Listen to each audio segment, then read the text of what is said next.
जानने के लिए तीन तरीके होते हैं, लेकिन इन तीनों तरीकों को समझना अति आवश्यक है। यदि आप इन तीन तरीकों को समझ लेते हैं तो आप किसी के भी मन की बातें बड़ी ही आसानी से जान सकते हैं। बहुत समय पहले की बात है। एक छोटा सा गांव था। उस गांव में दो भाई रहा करते थे। बड़ा भाई अंधा था और इसलिए वह हमेशा घर पर ही बैठा रहता था और छोटा भाई खेती किया करता था। लेकिन खेतों में अत्यधिक जानवर आने से पूरी फसलें नष्ट हो जाती थीं, जिनके कारण छोटा भाई बहुत ही ज्यादा परेशान हो चुका था। एक दिन उसे एक तरकीब सूझी।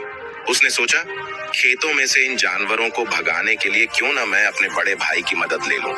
वैसे भी बड़े भैया अंधे हैं, खेतों में बैठे रहेंगे और जानवरों की आहट आने पर वह उन्हें जोर से चिल्लाकर भगा भी सकते हैं, जिससे हमारी फसलें नष्ट होने से बच जाएंगी। यह सब सोच विचार करने के बाद उसने अपने खेत में एक झोपड़ी तैयार कर ली और अपने अंधे भाई को खेत में बैठा दिया और उनसे कहा, भैया, यदि कोई जानवर की आहट आपको सुनाई दे तो आप जोर जोर से चिल्लाना।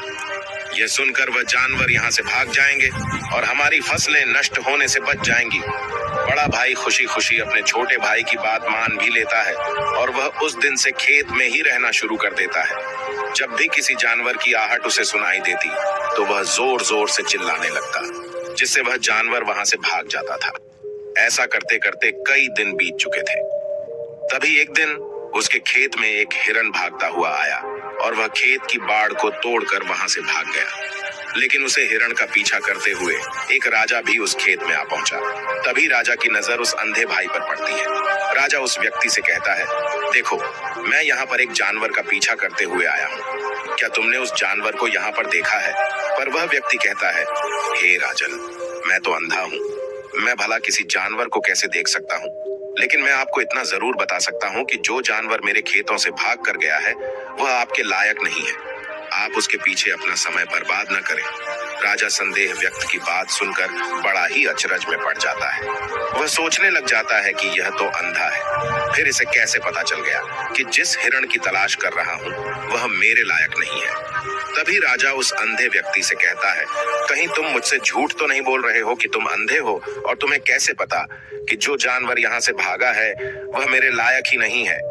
इस पर वह अंधा व्यक्ति कहता है कि यह राजन, जिसे आप एक हिरन समझ रहे हैं, असल में वह एक हिरन नहीं है बल्कि एक मादा हिरन है और वह गर्भवती भी है। और जहाँ तक मुझे ध्यात है, मैंने कभी किसी राजा को किसी गर्भवती हिरन का शिकार करते हुए नहीं सुना है और इसी कारण से मैं आपसे यह कह रहा हूँ कि यह हिरन आपके लायक नहीं है। आप उसके पीछे अपना समय व्यर्थ न करें। यह सुनकर राजा और भी अचरज में पड़ गया कि अंधा आदमी कैसे जान सकता है कि वह हिरण गर्भवती है।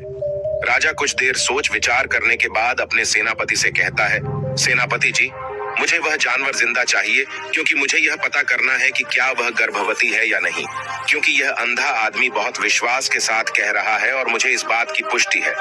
यदि वह हिरनी हुई और गर्भवती भी हुई तो वह हमारे शिकार के लायक नहीं है, क्योंकि हम तो एक हिरण का पीछा कर रहे थे। इसलिए जाओ और पता करो, क्या वह हिरनी है? सेनापति राजा से आज्ञा लेकर आगे की ओर चला गया और कुछ देर बाद जब वह वापस लौटा तो वह राजा से कहता है, हे राजन, इस अंधे आदमी ने आपसे जो भी बातें कही थी वह बिल्कुल सही थी। वह एक हिरनी ही है और वह गर्भवती भी है। यह सुनकर राजा आश्चर्यचकित हो गया। वह सोचने लगा कि एक अंधा आदमी जो कभी देख नहीं सकता, वह यह कैसे जान सकता है? आखिर इसे कैसे पता चल गया? ऐसे कई सारे प्रश्न राजा के मन में उमड़ने लगे। अब राजा ने ठान लिया था कि मुझे इस बात की तह तक पहुंचना है कि आखिर यह अंदाज में कैसे जानता है कि वह जानवर गर्भवती है। यह सोचकर राजा उस अंधे आदमी के पास जाता है और उस अंधे आदमी से कहता है, देखो, मैं यह तो नहीं जानता कि तुम सचमुच में अंधे हो या नहीं, लेकिन मैं तुमसे एक बात जानने आया हूँ। क्या तुम मेरे प्रश्न का सही सही जवाब दोगे? इस पर वह अंधा व्यक्ति कहता है, हे राजन, आप जो कुछ भी पूछना चाहते हैं आप पूछ सकते हैं, मैं आपको बिल्कुल सच सच जवाब दूंगा। इस पर राजा कहता है, देखो, एक तो तुम कहते हो कि तुम अंधे हो और दूसरी तरफ तुमने यह बता दिया कि जिस जानवर का पीछा कर रहा हूँ वह एक हिरनी है और वह गर्भवती भी है। तुम्हें कैसे पता चल गया? तुम्हारे खेत में तो और भी जानवर आते होंगे, और भी तो जानवर यहाँ से गुजरते होंगे, फिर तुमने यह कैसे अंदाजा लगाया? तभी वह अंधा व्यक्ति राजा से कहता है, हे राजन, आप जिसका पीछा कर रहे थे वह जब मेरे खेत में आई तो उसकी रफ्तार और उसके भागने की आहट से मुझे यह एहसास हो चुका था कि वह एक हिरणी है और मेरे खेत की जो बाड़ है, जो जानवरों को रोकने के लिए खेत के चारों तरफ बनी है, वह बहुत छोटी है।